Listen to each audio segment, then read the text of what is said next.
O meron kayong time, saka effort. Kasi yung aso, pag kinuha mo yan, hindi yan, pag nagsawa ka, ibebenta mo na. Hindi. Dapat, kasama na yan sa buhay mo. Para nagsisilbi ang, this is okay doggy. Ngayon lang tayo nakagawa ng vlog kasi medyo tayo busy. Ngayon, pag-uusapan natin. Kasi meron ako sa wall nakita, naalala ko yung tanong niya na, bakit daw yung alaga niyang Shih Tzu hindi raw umiihi?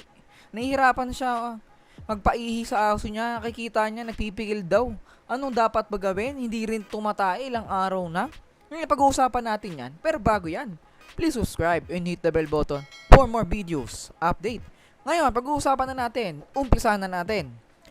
Ang technique kasi ginagawa ko, 'di ba, sa isang linggo dapat ang aso mo tumatae ng mga 3 beses, 4 na beses.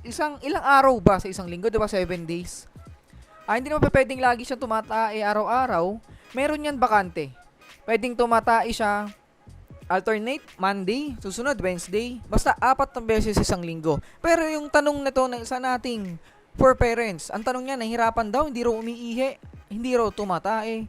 Ngayon, ang gagawin natin, nakikita niyo yung video, papakita ko yung video na to, ang ginawa natin, meron tayong oras na pagpapalabas kay Mikay, na para ganahan siya umihi saka tumae. Ang ginagawa ko, pag sa umaga, pagkatapos niya kumain, kasi 'di ba, nakikita niyo yung tiyan ng aso, pag puno yung tiyan ng aso, ang mangyayari, yung huling kinain niya ng gabi, natunaw na yon. Tapos, pag kumain siya ulit, mabubusog siya, syempre, mapupuno yung bodega niya, o yung tiyan niya. Syempre, ilalabas niya yun. Dapat, meron tama tayong exercise. Pinapagod niyo yung aso niyo. Kasi hindi naman niya pag nilabas niyo agad sa sa labas, o kaya sa garahe niyo, hindi yan agad tatae. Dapat, meron yan muni-muni. Makakapag-exercise siya, makakapag-gala-gala siya, kukulitin niyo siya. Meron kang 5 to 10 minutes sa labas para makapagtae yung aso mo, makapag-concentrate, makapag-focus, makapagtae yung alaga, ilabas yung mga tae sa katawan niya, sa sa tiyan niya. Kasi nga puno na siya. Tapos yung ihi, ganun din. Dapat nilalaro niyo yun. Meron kayong sapat na oras para ilabas yung ihi niya, yung waste niya sa katawan. Kasi pag hindi yan nilabas, hindi yan umihi, magkakasakit sa bato yung alaga nating aso. Okay ba yan? Saka dapat, check nyo rin yung ihi saka yung tae. Pag yung ihi ng aso nyo madilaw, pero nagbabitamins naman kayo, medyo okay lang yun. Pero pag hindi kayo nagbabitamins yung aso nyo, madilaw, lagyan nyo ng tubig lagi sa kulungan niya para nakakapag-inom siya kasi kulang sa tubig yun. And then, pangalawa naman, check nyo yung tae. Dapat hindi ganun katigas, hindi ganun kalambot. Pag yung tae na medyo sobrang tigas, nahihirapan siya ilabas, yun kulang sa tubig din yun.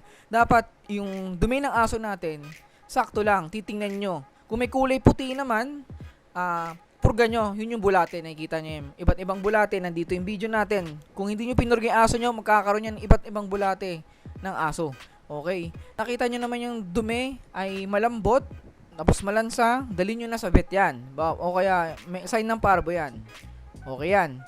Tapos, yung nagtatanong na to, bago ka pa lang kasi sa pag-alaga ng aso, dapat talaga, bago ka kumuha, meron kang time. Yung mga balak mag-alaga ng aso, meron kayong time, saka effort.